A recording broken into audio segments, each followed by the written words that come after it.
بسم الله الرحمن الرحيم. لقد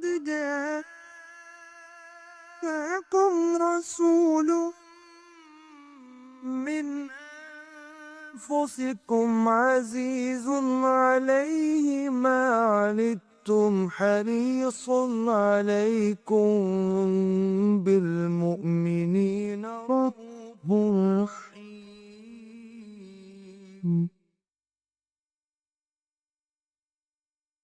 نحمده ونصلي على رسوله الكريم أما بعد فأعوذ بالله من الشيطان الرجيم بسم الله الرحمن الرحيم قال الله تبارك وتعالى كما ورد في سورة البقرة الله ولي الذين آمنوا يخرجهم من الظلمات إلى النور وقال عز وجل كما ورد في سورة يونس ألا إن أولياء الله لا خوف عليهم ولا هم يحزنون الذين آمنوا وكانوا يتقون لهم البشرى في الحياة الدنيا وفي الآخرة لا تبديل لخلق الله ذلك هو الفوز العظيم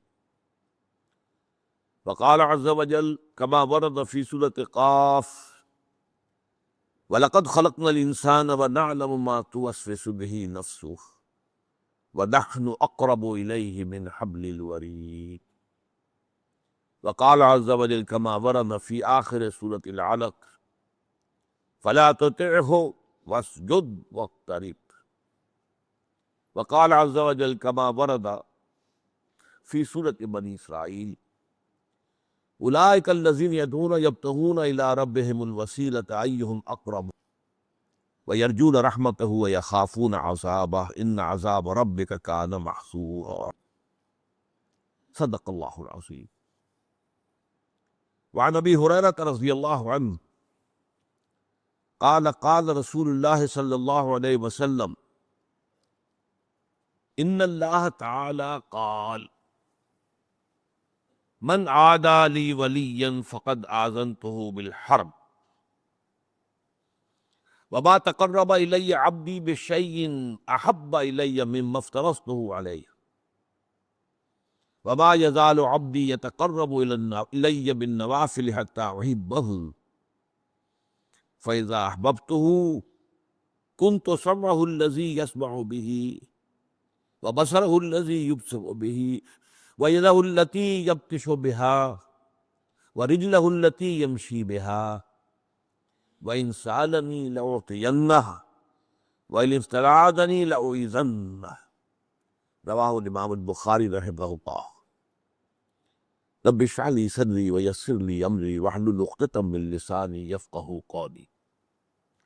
اللهم ربنا ألهمنا رشدنا وأعذنا من شرور أنفسنا.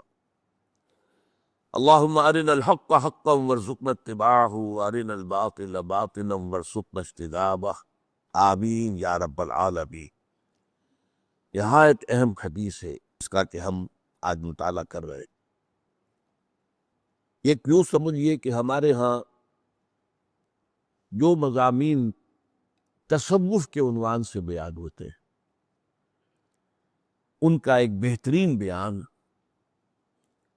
حدیث نبوی بلکہ حدیث بھی قدسی اس کے حوالے سے اس حدیث میں موجود ہے. اگرچہ ہمارے ہاں قرآن اور حدیث میں تصوف کا لفظ نہیں آیا.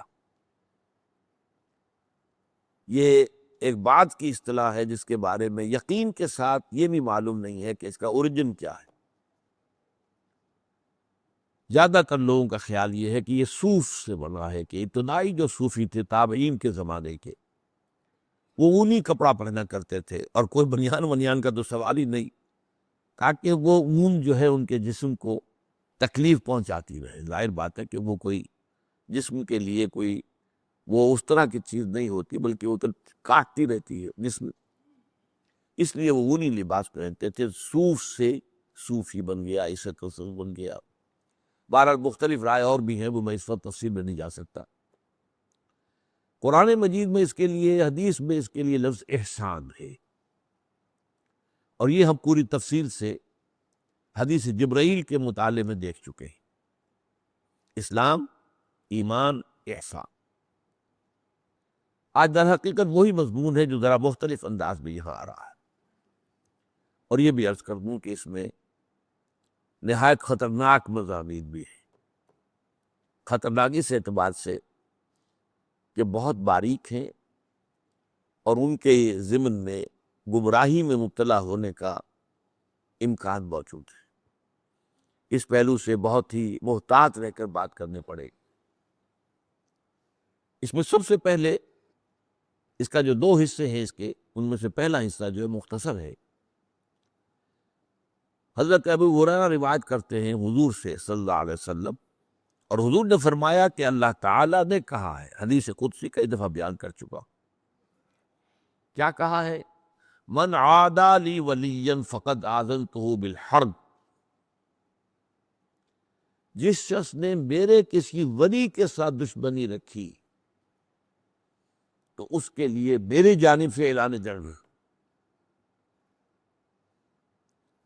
اب یہاں سوال پیدا ہوتا ہے کہ ولی کہتے کسے؟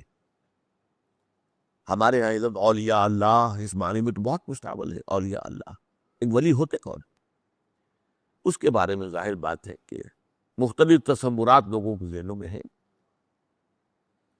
ولی وہی ہوتا ہے جس سے کچھ خارق عادات باتیں ظاہر ہو جائیں، کرامات ظاہر ہوں، جو کچھ غیب کی باتیں بھی بتا دے، مستقبل کی باتیں بھی بتا دے۔ بہرحال اس کی زندگی میں شریعت کی بھی پیروی موجود ہو، نظر آ رہی ہو، اس کا لباس، اس کی وضاحت وہ بھی سنت کے بہت قریب ہو۔ یہ تصورات ہمارے ذہنوں میں ہیں، ٹھیک ہے، لیکن سب سے پہلے گہرائی میں سمجھیے ولی ہوتا کون؟ اور اس سے بھی پہلے یہ کہ یہ جو ولایت کا رشتہ ہے یہ یک طرفہ نہیں ہے۔ اللہ اہل ایمان کا ولی ہے اور اہل ایمان اللہ کے ولی ہے۔ یہ دو طرفہ معاملہ ہے۔ اللہ اہل ایمان سے محبت کرتا ہے اور اہل ایمان اللہ سے محبت کرتا ہے، دو طرفہ معاملہ ہے۔ تو ولی کو سمجھنے کے لیے میں نے جو آپ کو دو آیتیں سنائی ہیں، ایک سورہ بقرہ میں آیت الکرسی کے فوراً بعد جو آیت آئی ہے، اللہ ولی الذین آمنوا یخرجہم من الظلمات الی النور، اللہ تعالیٰ اہل ایمان کا ولی ہے، دوست ہے، ساتھی ہے، مددگار ہے، پشت پناہ ہے۔ یہ سارے الفاظ جمع کر لیں آپ تو لفظ ولی بنے گا۔ اللہ ولی الذین آمنوا، اللہ ولی ہے اہل ایمان کا، اور اس کا ظہور کیا ہوتا ہے؟ یخرجہم من الظلمات الی النور، وہ نکالتا رہتا ہے اہل ایمان کو تاریکیوں سے نور کی طرف۔ یہ تاریکیوں سے نور کی طرف آنا یہ کوئی ایک سڈن ایکٹ نہیں ہے، یہ تدریجی ہے، گریجول ہے۔ اس کا آغاز تو اسی سے ہو جائے گا جب کسی شخص نے زبان سے کلمہ شہادت ادا کیا، اشہد ان لا الہ الا اللہ وحدہ لا شریک لہ واشہد ان محمدا عبدہ ورسولہ صلی اللہ علیہ وسلم، یہاں سے وہ رشتہ شروع ہو گیا۔ کہ اس رشتے میں پھر ترقی ہوتی ہے، یہ آگے بڑھتا ہے تدریجاً۔ اسی طریقے سے وہ ایک ظلمت میں سے نکل کر تو نور میں آ گیا، کفر سے، شرک سے، لیکن پھر اس کے بعد ابھی تو اور بہت سے پردے ہیں جنہیں چاک کرنا ہوگا، جن میں سے نکلنا ہوگا اور اس نور کے اندر اضافہ ہوگا۔ جیسا کہ سورہ تحریم میں فرمایا ہے کہ قیامت کے دن جو اہل ایمان ہوں گے ان کا نور ان کے آگے اور داہنی طرف بہتا ہو، جو دوڑتا ہوگا، اب وہ کہیں گے ربنا اتمم لنا نورنا واغفر لنا انک علی کل شیء قدیر، پروردگار ہمارے لیے ہمارے اس نور کو کامل فرما دے۔ اس کی وجہ کیا ہے؟ کہ دنیا میں ایمان میں سب برابر نہیں تھے۔ ایک ایمان ابوبکر صدیق کا تھا، ایک عام صحابی کا تھا، ایک ہم میں سے کسی کا زمین و آسمان کا فرق ہو جائے۔ اسی ریشیو پروپورشن سے نور ملے گا میدان حشر میں، جبکہ کہیں نور نہیں ہوگا، اندھیرا ہوگا، گھپ اندھیرا، اور پل صراط پر سے گزر رہا ہے جس کے نیچے جہنم ہے، ذرا ٹھوکر کھائی اور گئے اور گر گئے۔ اس کا نقشہ جو ہے سورہ حدید میں کھینچا گیا ہے کہ اہل ایمان تو گزر جائیں گے ان کے پاس نور ہوگا سامنے بھی اور دانی طرف بھی. سامنے نور ایمان کا ہوگا، دانی طرف اعمال صالحہ کا. منافقوں کے پاس ہوگا نہیں. دنیا میں وہ ان کے ساتھ تھے، کوئی نور نہیں ہوگا. اور وہ اہل ایمان سے کہیں گے انظرونا نقتبس من نورکم، بھئی ذرا آرام سے ٹھہر ٹھہر کر چلو، تمہاری روشنی سے ہم بھی فائدہ اٹھا لیں، ہمارے پاس تو نہیں. اس نور کے بارے میں آتا ہے کہ کسی کو تو اتنا ہوگا کہ مدینہ منورہ سے صنعاء تک اس کی روشنی چلی جائے، اور کسی کا نور اتنا ہوگا کہ صرف اس کے قدموں کے آگے روشنی ہو جائے گی. اب یہ بھی اس دن بہت خوش قسمت ہوگا. گویا کہ جنگل میں چلتے ہوئے کسی کے ہاتھ میں ٹارچ تو ہے، وہ بہت دور تو روشنی نہیں جا سکتی، لیکن قدموں کے آگے تو پتہ ہے نا کوئی گڑھا ہے یا نہیں ہے، کوئی سانپ تو نہیں بیٹھا، یہ تو نظر آ جائے گا.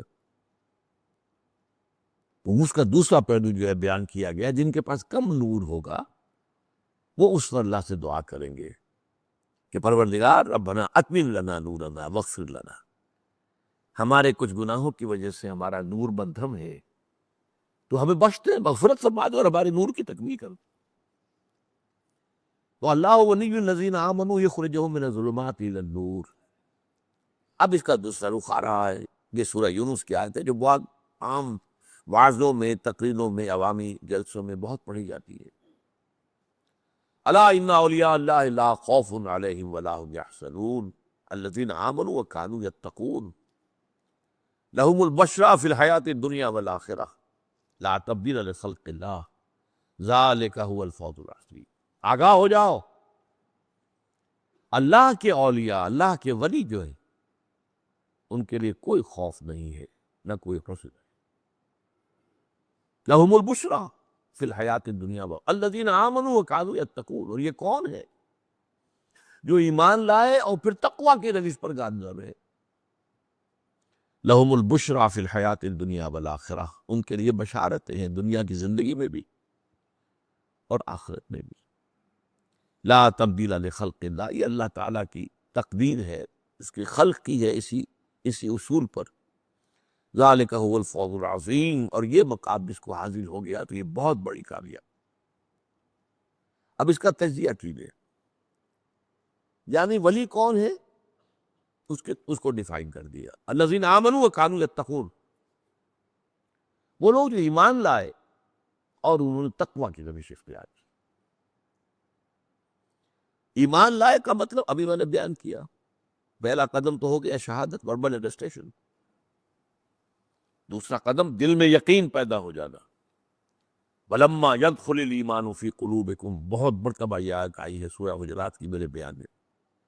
ابھی تک ایمان تمہارے دلوں میں داخل نہیں ہوا، یہ بندو دعویٰ تو کر رہے ہیں لیکن یہ اسلام لائے ہیں، ایمان ابھی نہیں لائے. ایمان تو تب ہوگا جب کہ دل کے اندر یقین پیدا ہو.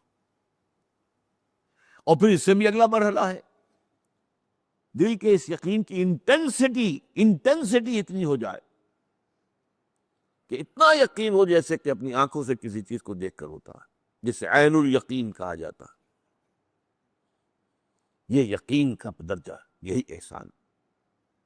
گویا کہ میں اللہ کو دیکھ رہا ہوں، یا یہ یقین تو کم سے کم ہو جائے کہ اللہ مجھے دیکھ رہا ہے، میں اللہ تعالیٰ کی نگاہوں میں ہوں.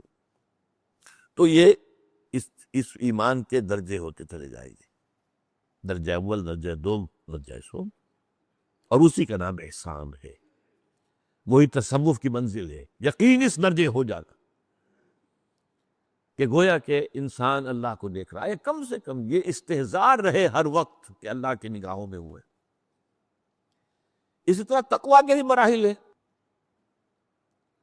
یہ جو شراب کی حرمت کے ضمن میں آخری آیتیں آئیں سورہ مائدہ میں 91 92 اور پھر 93 میں، جو لوگوں کو تشویش پیدا ہو گئی کہ ایسی نجس چیز تھی، تو ہمیں تو پیتے ہوئے کسی کو 60 برس بیت گیا، فرض کی 63 برس کی عمر اس وقت تھی، تو کتنا عرصہ ہو گیا ہوگا، 170 برس کا تھا.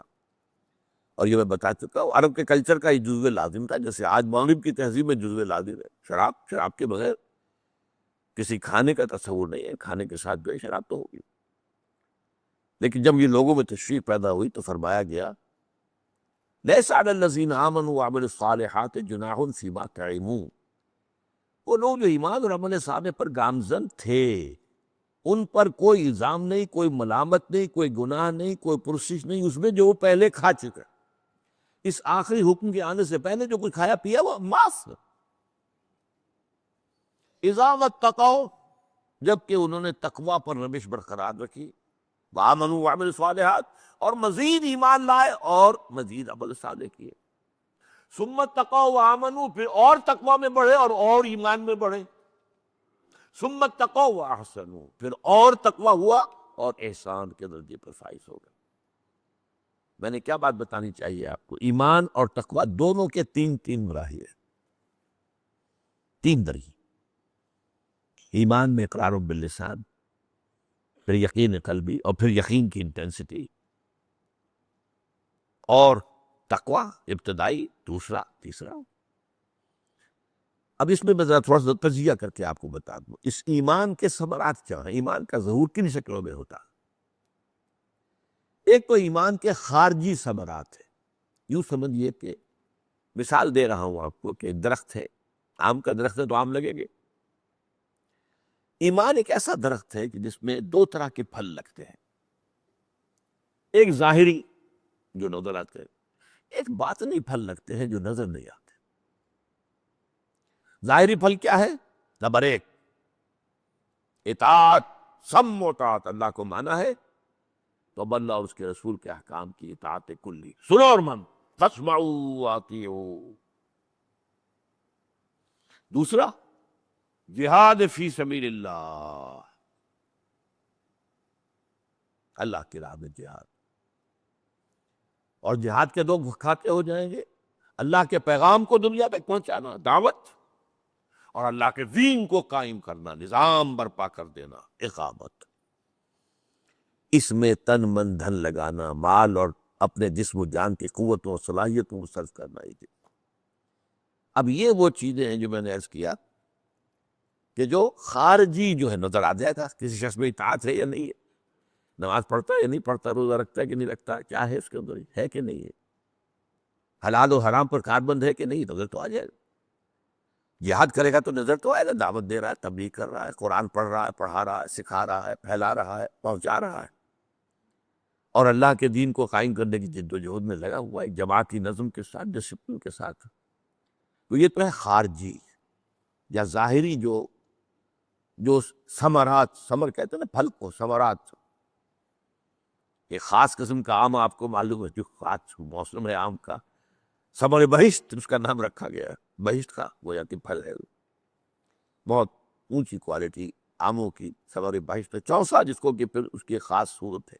بہرحال دوسرے باطنی ہے، باطنی میں سب سے پہلی چیز ہے تسلیم و رضا، جو اللہ کی طرف سے آئے قبول کرو بغیر کسی شکوے اور شکایت۔ ما اصاب من مصیبت الا باذن اللہ، جو چیز بھی مصیبت تم پر آئی ہے وہ اللہ کے اذن کے بغیر نہیں آئی ہے، اللہ نے سیکشن کیا، اوکے لیٹ اٹ ہیپن۔ کوئی ابو جہل کسی صحابی کو نہیں مار سکتا تھا اگر اللہ کی اجازت نہ ہو، کوئی ابو جہل سمیہ اور یاسر کو قتل نہیں کر سکتا تھا رضی اللہ تعالیٰ عنہما کے تک اذن رب نہ ہوتا، اذن رب نہ ہوتا تو ہاتھ ہی شل ہو جاتا، ہاتھ اٹھتا ہی نہ وہ گھوڑا مارنے کے لیے۔ اب جو اللہ کی طرف سے آئے اسے من جانب اللہ سمجھ کر صبر و استقامت اور ہر اللہ کی تقدیر پر راضی رہنا، راضی برضا۔ اس کے بڑے اونچے اونچے مقامات ہیں، وہ اس وقت بیان کرنے کا موقع نہیں۔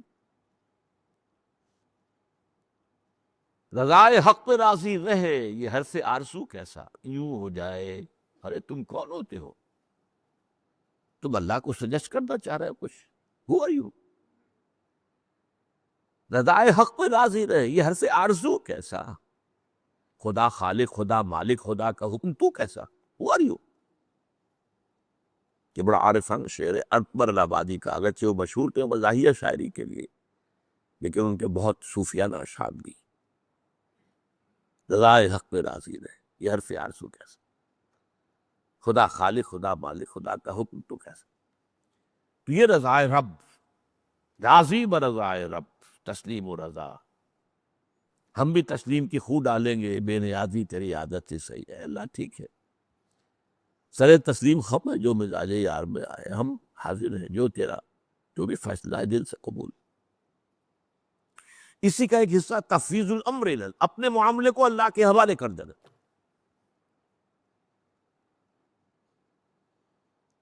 یہ بھی ایک ذہنی کیفیت ہے، اندر کی نفسیاتی کیفیت.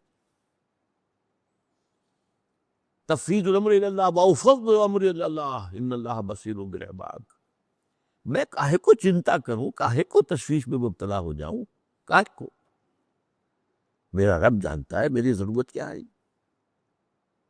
میں دعا بھی کیا کر رہا ہوں وہ تو جانتا.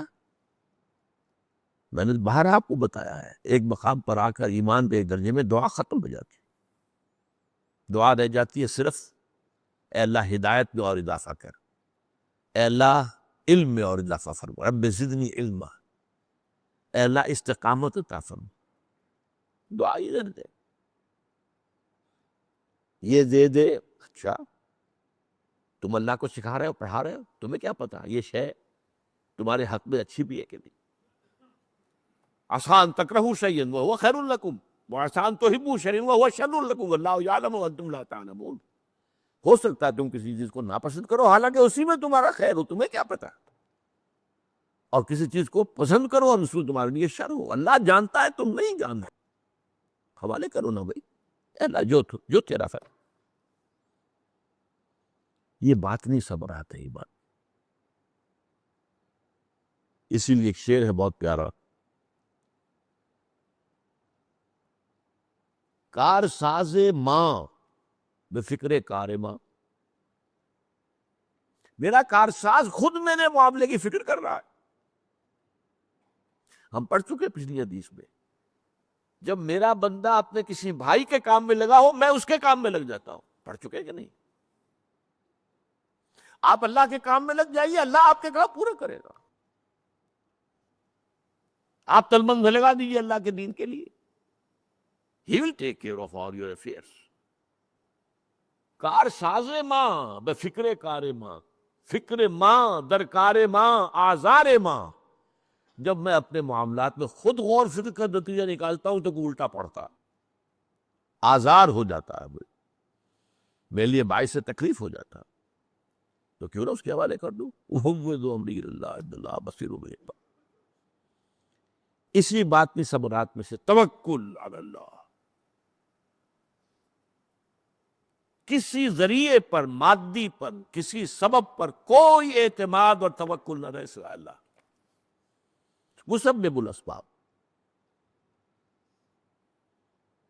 وہ جو حضور کو بھی کہہ دیا گیا تھا وَلَا تَقُولَنَّ لِشَيْءٍ إِنِّي فَاعِلٌ ذَلِكَ غَدًا إِلَّا أَن يَشَاءَ اللَّهُ. دیکھیے پھر کبھی نہ کہہ دیجیے گا کہ میں یہ کام کل ضرور کر دوں گا. الا یشاء اللہ، انشاءاللہ کے ساتھ کہنا ہے اللہ نے چاہا تو. میرا ارادہ ہے، گاڑی میں نے تیار کر رکھی ہے، اس کی سروس بھی ہو گئی ہے، ٹیوننگ بھی ہو گئی ہے، پیٹرول کی ٹنکی بھری ہوئی ہے، بس صبح میں اٹھوں گا چل دوں گا. بھول گئے وہ کہ تمہارے اس ارادے کے درمیان اور بالفعل کسی کام کے ہونے کے درمیان there is many a slip between the cup and the lip. حضور سے یہی ہوا تھا نا کہ یہودیوں کے سکھانے پر 3 سوال کیے مٹے والوں نے. ان کا جواب حضور نے فرمایا کل دے دوں گا. روزانہ تو آتے ہیں جبرائیل، پوچھ لوں گا اب دے دوں گا. تو نہیں آئے. اب تالیاں پٹ رہی ہیں، بس رہ گئے، سارے دعوے ختم ہو گئے، کہاں ہے جواب؟ غالباً 3 دن کے بعد جبرائیل آئے اور جوابات لے کر آئے. لیکن ساتھ یہ آیت بھی آ گئی وَلَا تَقُولَنَّ لِشَيْءٍ إِنِّي فَاعِلٌ ذَلِكَ غَدًا. آئندہ کبھی نہ کہیے گا کسی چیز کے لیے کہ یہ میں کل ضرور کر دوں گا، الا یشاء اللہ. تو اعتماد اور بھروسہ نہ اپنی قوت و صلاحیت و ذہانت و فطانت پر ہو، نہ مادی اسباب و وسائل پر. اس کے یہ معنی نہیں ہے کہ مادی وسائل و ذرائع جو استعمال نہ استعمال کرو بھرپور طور پر. علاج کراؤ، سنت ہے، لیکن یہ نہ سمجھو اس علاج سے شفا ہوگی. شفا اللہ نے دے گا. مجھے تو یاد ہے اپنے بچپن کے، اب تو ہمارا حال بدل گیا بہت. کلچر تبدیل ہو چکا ہے. بڑی بوڑھی عورتیں جو ہیں وہ بچوں کو دوائی پلاتی تھی تو کہتی کیا تھی؟ اللہ شافی، اللہ کافی. شافی تو اللہ، وہ کافی ہے. یہ تو سنت ہے، علاج کرو ٹھیک ہے. اب اس میں اس حد تک ہو جانا، ایسے درپے ہو جانا علاج کے، لاکھوں کا روپے خرچ کر کے انگلستان جا رہے ہیں، لاکھوں کا روپے خرچ کر. ان کی مارکیٹ بڑھ رہی ہے، ان کا دھندا چل رہا، یہ نہیں. اور اس کے لیے اپنا جو ہے سب کچھ بیچ باچ دیا، یہ کر دیا وہ کر دیا. نہیں، جس حد تک آپ کے پاس مناسب ہے، جو ذرائع ہے، علاج کرائیے. دیکھیں شفا تو اللہ کے ہاتھ میں، اللہ شافی، اللہ کافی. اسی نے اب 3 چیزیں اور شامل کر دی: محبت، والذین آمنوا اشد حبا للہ، شدید ترین محبت اللہ کے ساتھ. اور پھر اس میں بریکٹ کیا گیا رسول کو: قل ان کان آباؤکم وابناؤکم واخوانکم وازواجکم وعشیرتکم واموالکم التی، وہ تم نے مال جمع کیے اور تمہارے مکانات، تمہارے باپ، تمہارے بیٹے، تمہارے بھائی، تمہارے رشتے دار، تمہاری بیویاں یا شوہر، واموالکم التی اقترفتموها، جنہیں تم نے جمع کیا ہے، ومساکن ترضونها، اور وہ گھر، وتجارت تخشون کسادها، اور وہ تجارت جس کا کہ کساد کا اندیشہ رہتا ہے تم بندہ نہ ہو جائے، اور وہ محل جو تم نے تعمیر کیے بڑے پسند ہیں تمہیں. اگر یہ چیزیں محبوب تر ہیں اللہ سے اور اس کے رسول سے اور اس کی راہ میں جہاد کرنے سے، فتربصوا حتی یاتی اللہ بامرہ، تو جاؤ دفع ہو جاؤ، بیٹھو انتظار کرو، اللہ اپنا فیصلہ سنا دے گا. تو محبت اللہ کی شدید ترین، اور اس محبت میں پھر اللہ کے رسول کی محبت اور اللہ کے لیے جہاد کی محبت. یہ محبت جو ہے وہ صرف حمد کے ترانوں میں اور نعت کے لہک لہک کے پڑھنے میں نہیں ہے. اس محبت کے ساتھ دوسرا پہلو ہوتا ہے حمیت، اللہ کی حمیت، اللہ کا دین اور پامال ہے، اور میں اپنے دھندوں میں لگا ہوا ہوں، اپنا کاروبار، اپنا دھندا، اپنی ملازمت، اپنا پروفیشن، ایکسلنس ہو رہی ہے پروفیشن کے اندر. خدا کے بندے اللہ کے دین کو دیکھ، وہ پامال ہے. حمیت کہاں گئی؟ حمیت نام تھا جس کا، گئی تیمور کے گھر سے گئی. اسی میں وہ حدیث آتی ہے: اور اللہ عز و جل الی جبرائیل علیہ السلام ان اقلب مدینۃ کذا و کذا باہلھا، اللہ نے وحی سے حکم لیا جبرائیل کو فلاں اور فلاں بستیوں کو الٹ دو ان کے رہنے والوں سمیت. قال فقال، حضور فرماتے اس پر حضرت جبرائیل نے عرض کیا: ان فیہا عبدک فلانا لم یعصک طرفۃ عین، اللہ اس میں تو تیرا وہ بندہ بھی ہے جس نے پلک جھپکنے جتنی دیر بھی تیری معصیت میں بسر نہیں کی. اس کے تقوی اور زہد کا آپ اندازہ کی. گواہی دینے والا جبرائیل ہے، کوئی کرائے کا وکیل نہیں ہے یا کرائے کا گواہ نہیں ہے. کہاں دے رہا گواہی؟ جہاں ابو جہل بھی جھوٹ نہیں بولے گا. لیکن فرمایا قال فقال اقلبها علیہ وعلیہ، الٹ دو اس بستی کو، پہلے اس پر پھر دوسروں پر. فإن وجهه لم يتمع في ساعة قط، اس کے چہرے کا رنگ کبھی میری حمیت اور غیرت کی وجہ سے بدلا نہیں. میرے احکام کی دھجیاں بکھرتی رہی، میرے حدود پامال ہوتے رہے، اور یہ اللہ اللہ اللہ، اپنا مراقبہ، اپنا چلہ، اپنے اذکار انہی میں لگا. بس رکھو ذکر و فکر صبح گاہی میں اسے، پختہ تر کر دو مزاج خانقاہی میں اسے. حمیت اور نصرت. یا ایھا الذین آمنوا کونوا انصار اللہ، اہل ایمان اللہ کے مددگار بن، اللہ کے مددگار. اللہ ضعیف نہیں ہے، القوی ہے.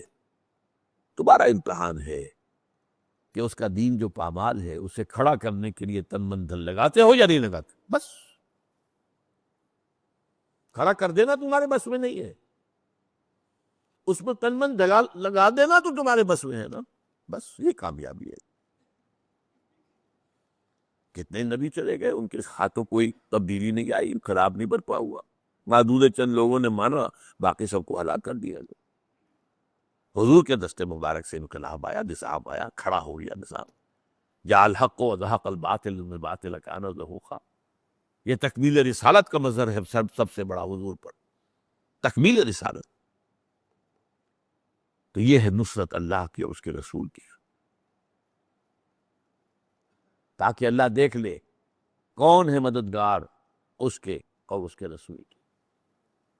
یہ ہے ولایت کا تعلق. اب اس ایسے ولی کے خلاف جو بھی بغض رکھے گا، عداوت رکھے گا، دشمنی کرے گا، اللہ کی طرف سے اعلان جنگ ہے. یہ تو ظاہر بات ہے، یہ تو مروت کا تقاضا ہے، شرافت کا تقاضا ہے. اگر ایک شخص اللہ کی حمایت میں لگا ہوا ہے تو اس کے دشمن جو اللہ کے دشمن ہو گئے. فقط آذنتہ بالحرب. اگرچہ اس میں یہ نہیں ہوتا کہ آنے واحد میں ختم کر دیے جائے. یہ نہیں ہوا مکے میں کہ جیسے ابو جہل نے حضور پر زیادتی شروع کی فوراً ختم کر دیا گیا. نہیں، اللہ کی اپنی سنت ہے.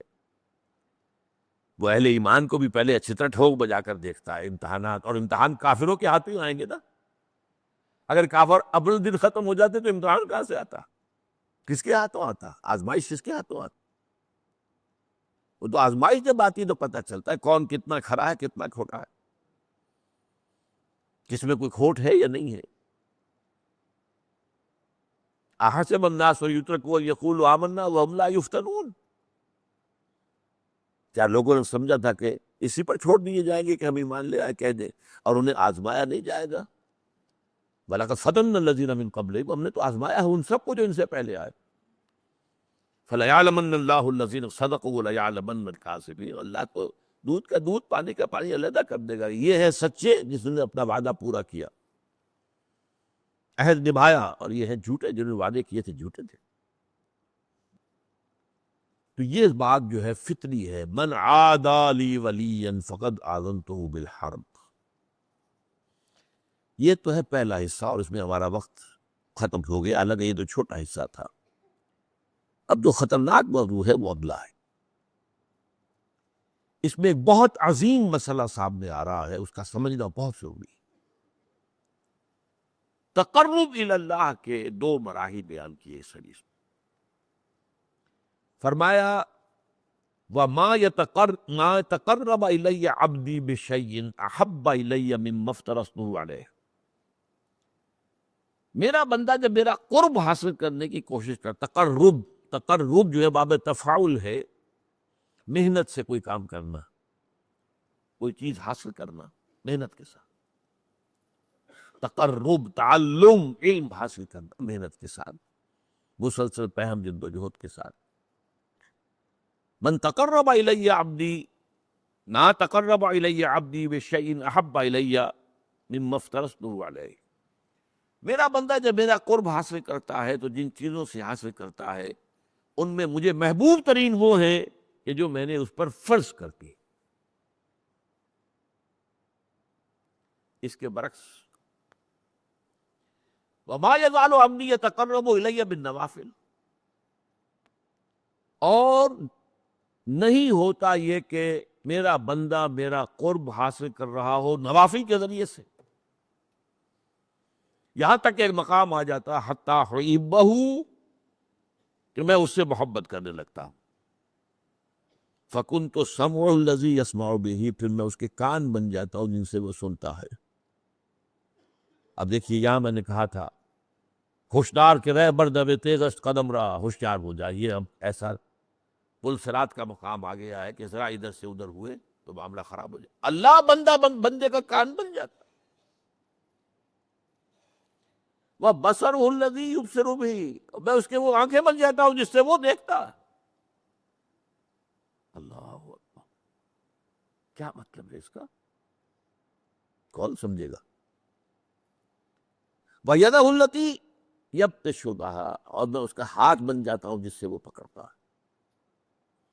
وَرِجْلَهُ الَّتِی یمشی بہا، اور اس کے پاؤں بن جاتا ہوں جس سے وہ چلتا ہے. اللہ اکبر، اللہ بندے کے پاؤں بن جاتا.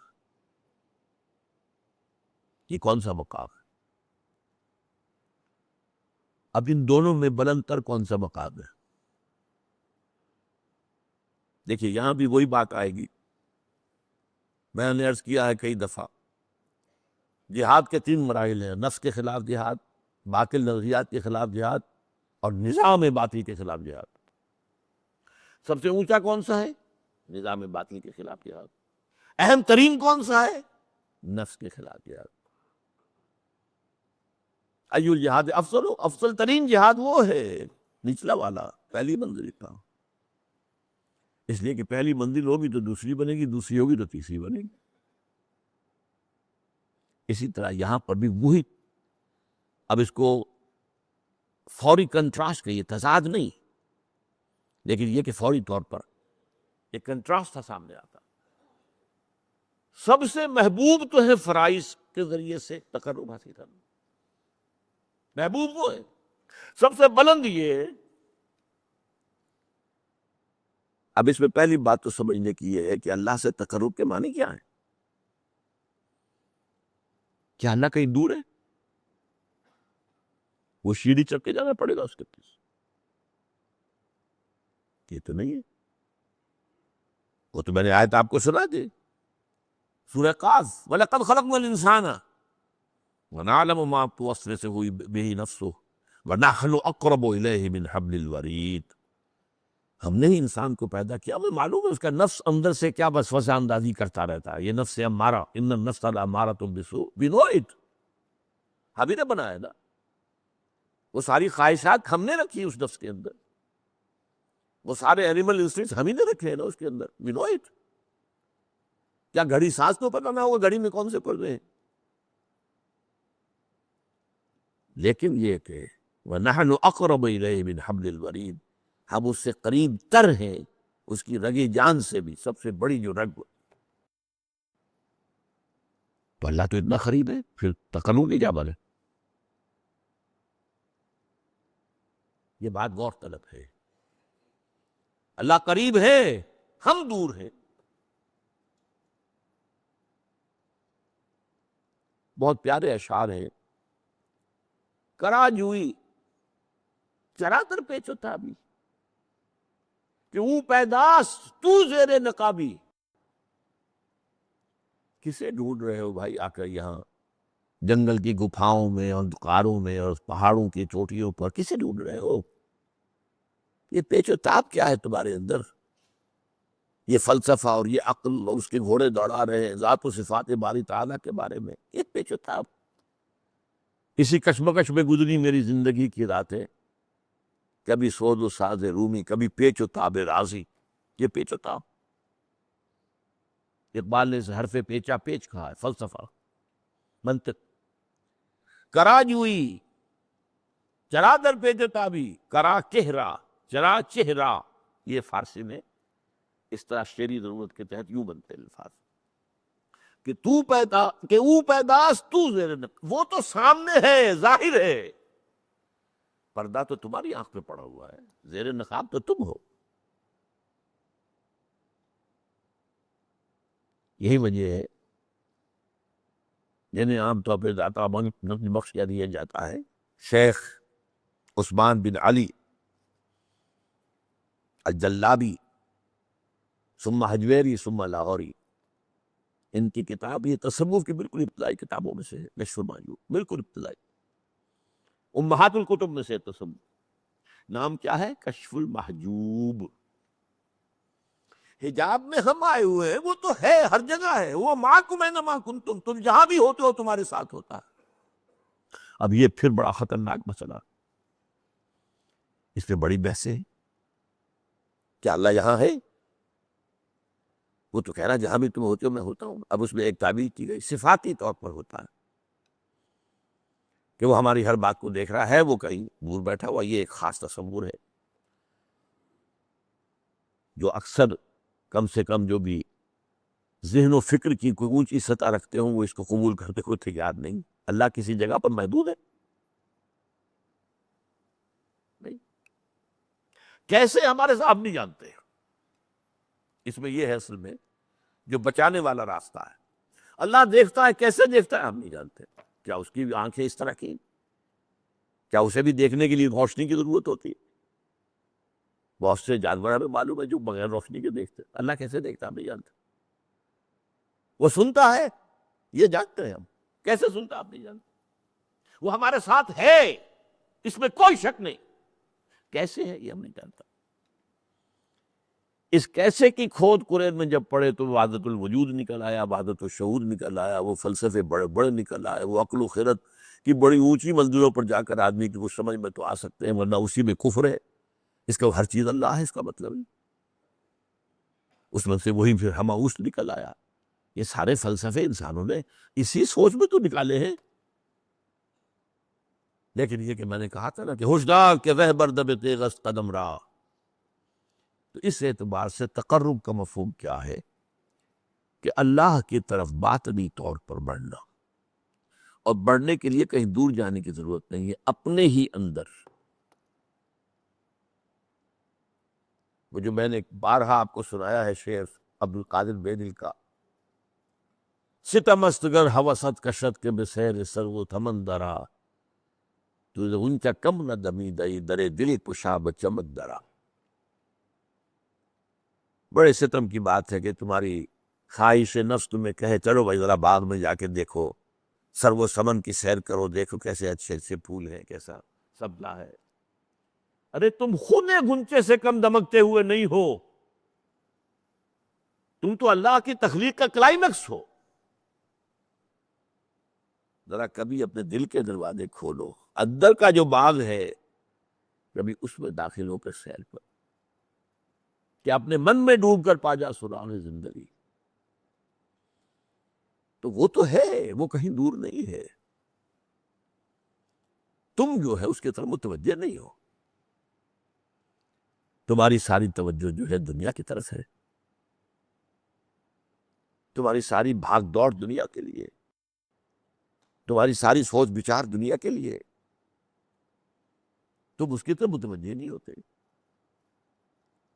ہم تو مائی بکرم ہیں، کوئی سائی ہی نہیں، راہ دکھلائیں کسے رہنم منزل ہی نہیں۔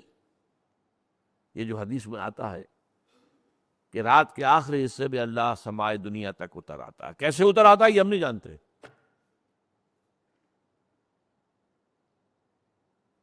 قیامت کے دن اللہ اس زمین پر نزول فرمائے گا، وجاء ربک والملک صفا صفا، میدان قیامت اسی زمین پر ہوگا، قصہ زمین برسر زمین طے ہوں گے، اللہ آئے گا۔ وَيَحْمُلُ عَرْشَ رَبِّكَ يَوْمَئِذٍ ثَمَانِيَةٌ، 8 فرشتے اللہ کے عرش کو تھامے ہوئے ہوں گے اور وہ نزول فرمائے گا، پھر وہ عدالت خدا بندی لگے گی، حساب کتاب ہو، کیسے ہم نہیں جانتے۔ اس اعتبار سے تم اصل میں اپنے باطن میں جھانکو، باطن میں کیا ہے، اب وہ بات جڑ جائے گی، وہ جو شروع کی بات تھی، دل کی گہرائیوں میں روح ہے، اور روح اس کا تعلق اللہ کی ذات کے ساتھ ہے۔ روح کی طرف توجہ نہیں تمہاری، تمہارا سارا توجہ ہے وہ جسد مادی کی طرف ہے، اس کے تقاضوں کی طرف ہے، اس کی ضروریات کی طرف ہے، اسی میں مصروف ہے۔ روح کی طرف متوجہ ہو کر انسان تقرب حاصل کرتا ہے کہ او پیداست تو زیر نقابی، هو الاول والآخر والظاہر والباطن، سب سے ظاہر ہستی تو اسی کی ہے، ہاں سب سے مخفی بھی وہی ہے، اس کی ذات کی کنہ تک کوئی نہیں پہنچ سکتا، وہ کیسے دیکھتا ہے تم نہیں جان سکتے، اس کا ہاتھ ہے ید اللہ، لیکن اپنے ہاتھ پر قیاس نہ کر بیٹھو، اس کی کوئی تجلی ہے جسے کہا گیا ہے کہ اس کی ران کھولی جائے گی، یوم یکشف عن ساق، اس کو کیا ہو اسی وقت پتہ چلے گا۔ آج ہم یہاں اس میں بحث کریں گے تو ہم گمراہی میں مبتلا ہو جائیں، یہ متشابہات میں سے۔ تو یہ ایک حد تک تو میری بات اس موضوع پر، کیونکہ وقت ختم ہو گیا، میں سبق پڑھ رہا ہوں کہ قرب سے معاملہ قرب مکانی نہیں ہے، یہ قرب معنوی ہے۔ وہ آیت میں نے شروع میں پڑھی تھی، دوبارہ چونکہ دہرا رہا ہوں تو اس کا ایک سجدہ جو کر لیجئے گا بعد میں، کَلَّا لَا تُطِعْهُ وَاسْجُدْ وَاقْتَرِبْ، اے نبی یہ ابو جہل وغیرہ کی باتیں آپ نہ مانیے، توجہ نہ دیجیے، دفع کیجیے ایک کو، آپ تو سجدہ کیجیے اور قریب ہو جائیے۔ اور حدیث میں آتا ہے اقرب ما یکون العبد الی اللہ فی السجود، قریب ترین جو ہوتا ہے بندہ اللہ سے وہ سجدے میں ہوتا ہے، اگر واقعتاً معنن سجدہ کر رہا ہو۔ ایک سجدہ وہ ہے کہ جسم تو جھک گیا ہے اور نفس امارہ کھڑا ہے جو کہ تو شیطان لعین کی طرح میں سجدہ نہیں کروں گا، تم جاؤ کرو۔ یہ تمہارے اعضاء و جوارح کا سجدہ ہے، دل کا سجدہ نہیں۔ لیکن جب پوری ہستی کے ساتھ اللہ کے سامنے سجدہ کرو گے تو یہ قریب ترین ہوگا اللہ کے ساتھ معاملہ۔ فصلی اللہ تعالی علی خیر خلقہ محمد وبارک وسلم تسلیما کثیرا کثیرا۔